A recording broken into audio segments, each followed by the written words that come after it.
guys, POV check muna tayo at ito ang tanong natin ngayon. Kung iisa lang maging anak mo, gusto mo bang maging babae o lalaki? Ako lalaki.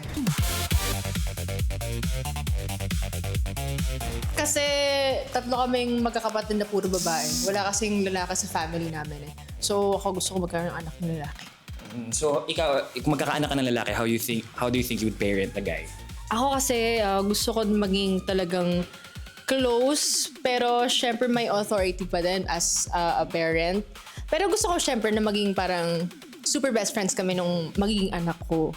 And kasi gusto ko rin mamana yung pagiging protector ng tatay. So gusto ko maging protector siya ng family kapag wala yung tatay. Feeling ko naman dyan lagi yung tatay. Sa pagkakakilala ko. Wow, binibigyan ka ng pressure, no? Tanong naman natin dito, Isabel, ikaw naman, kung magkakaroon ka ng anak, babae o lalaki, sang-ayon ka ba na lalaki? Ako, may iba naman ako. I think ako, pag nagkaroon ako ng isang anak, gusto ko babae. Well, lumaki kasi ako na only child talaga rin ako sa mommy ko. And sobrang nagustuhan ko yung relationship namin ng mom ko kasi para rin kami naging mag-best friends. So, isa yon. Pangalawa, meron akong manika na pwede kong bihis-bihisan anytime. Like a little plaything, Yes. ganon. Tsaka, parang magiging protective din ako. Yun lang yung siguro yung medyo nakakatakot pag babae yung anak. Kasi syempre kailangan sobrang protective ka sa mga manliligaw, ganyan. Yes. Oh, naging protective ba sa'yo?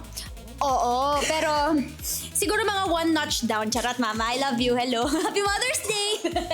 Ayun. But as a daughter, like, alam naman natin, society, like, siyempre mga lalaki, like, there are things that are mas pro sa lalaki. So, would you want na yung anak mo to go through the same struggles that you did growing up?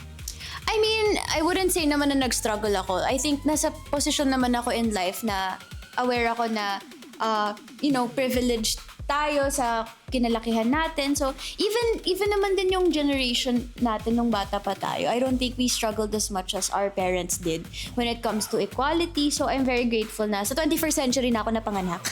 Pero yon, I think with everything being so progressive ngayon, parang ay hindi naman na yun concern for me. Saka papalakihin ko yung anak ko na kaya niyang ipaglaban yung sarili niya. Tama. And I think you guys will be good parents. Thank you. You heard it here. Thanks, guys.